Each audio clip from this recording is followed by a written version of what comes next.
when I was obese, I did not think I had a problem with overeating.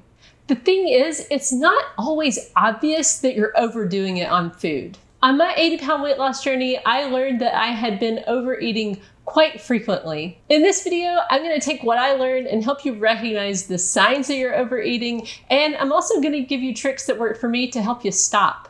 So the first sign is that you are uncomfortably full after a meal. Now, this is actually tricky because it might be the case that being uncomfortably full is your normal. That's just how you always feel after you eat. And when something feels normal, it's hard to recognize that you're actually doing it, that it should actually change. But once I started to eat less food, I started to realize oh, actually, I had been in the habit of overeating. My normal had been feeling miserable after a meal. So the trick that really worked for me was to start to check in with myself. This is really easy to do. All you have to do is after you're done eating, you just pay attention. You just ask yourself, how full do I feel right now? Do I feel, uncomfortably full? Do I feel like I ate just the right amount? Or do I feel like I didn't eat enough? I found I had the best results when I stopped just as I was feeling full. So I didn't want to feel like I had eaten even a bite too much, but I also didn't want to go too far in the other direction where I didn't feel like I had eaten enough. And I found that if I would just check in myself right after a meal, and usually if I could also remember to about an hour later, check in again, just to make sure, because some meals are a little tricky. They kind of maybe you feel fine at first, but then later on it's like, man, I ate a little too much. Or the opposite is true. Some meals kind of don't stick with you. And the way you calibrate is just by trying to eat a little bit less.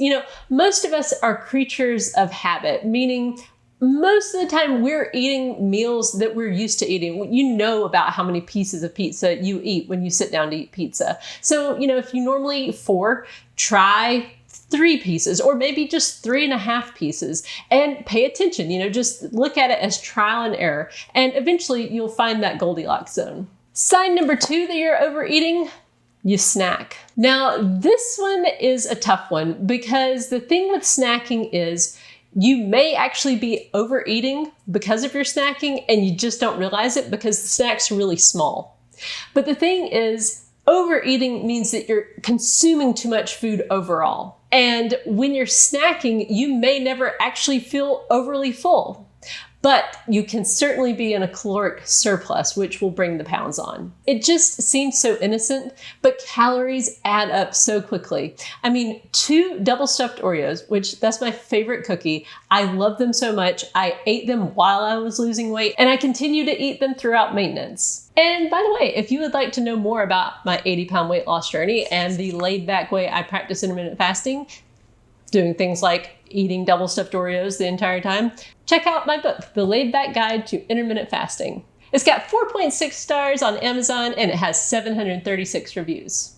But 2 double stuffed Oreos is 140 calories. If you have 140 calorie surplus day in and day out, year after year, after 1 year, you're going to gain 14.6 pounds. And at the end of 5 years, you will have gained 73 pounds. So it does add up and it can seem so innocent. Now, that's not to say that you can't have snacks. You can have snacks and lose weight, but you just need to be aware of how quickly they add up.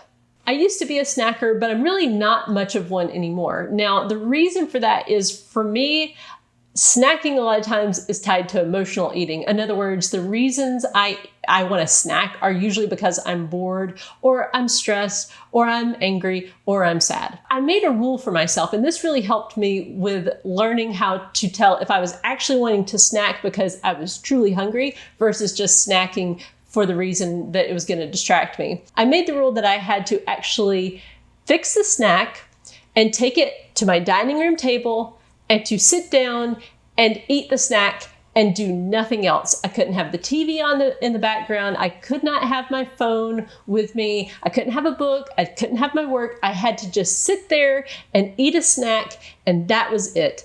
And that was so boring. The idea of it, I was like, I don't want to snack if that is what that entails.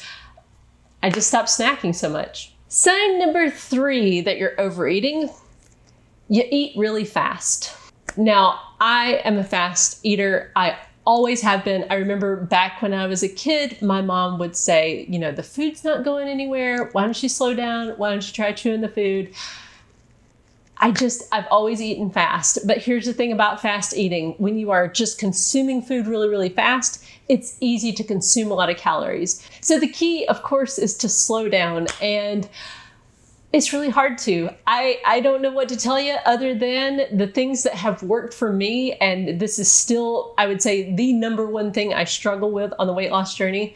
The things that have worked for me are to try to just be present where my feet are. A lot of times when I find myself rushing through the meal is because I'm in my own head. I'm thinking about a bunch of other stuff. I'm not really thinking about the food or how fast I'm eating it. It's also helpful, if you can remember to after you've taken a bite of food, to just put the fork down.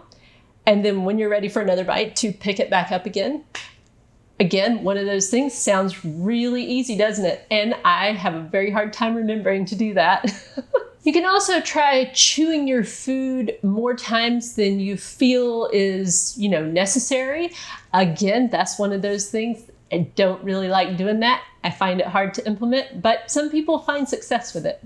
I found the thing that's most helpful is just to notice any progress you make on this front and just to be happy with it and to keep working at it. Sign number 4, you're overeating, you're multitasking while you're eating. This one is really tricky because these days devices and screens are everywhere. And the thing about that is it can easily lead to a lot of overeating. And you may not even realize that you're overeating because you're so distracted by your device. You are just not aware of how much food you are putting into your body. And this one is actually a really hard thing to break yourself of, because guess what? If you are used to using a device to distract yourself while you're eating, it is very awkward to just sit down without that device and eat. It feels weird. It is hard to sit down and pay attention to just the food and not to have that other thing that you're doing at the same time. But it is a lot easier to eat the right amount when all you have to do is to just sit there and eat and not think about anything else. So the trick here, and it is admittedly difficult, is to make a no distractions rule while you're eating. Meaning you don't even have your phone at the table. You don't have a TV on in the background. You have nothing to distract you. No books, no work, no nothing, just you and the food, and that's it. Sign number 5 that you are overeating is that you never really feel hungry. So here's the thing. If you're trying to lose weight, you need to feel hungry sometimes. The reason for that is hunger is your body's way of saying, hey, you haven't given me enough calories, and if you don't feed me right now, I'm gonna go have to tap those fat stores. So it taps you on the shoulder by saying like, hey, you're hungry right now, eat some food. And you have to ignore that hunger signal and let your body tap into its fat stores. But the problem is, hunger is uncomfortable and we don't like feeling hungry. And I was one of those people that feared hunger. I used to think, oh no, if I feel hungry, that means that my metabolism's gonna slow down. And it means that I'm gonna have a really hard time losing weight, a harder time than I'm already having. But that's simply not the case. In order to lose weight, you need to feel some hunger. Now, you don't wanna be feeling so much hunger that it's like making you miserable and you have no energy. That means it's too much of a deficit.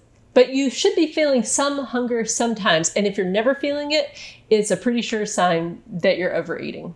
So the trick here is you actually need to eat less food and you need to have kind of a goal of, I need to feel hungry sometimes.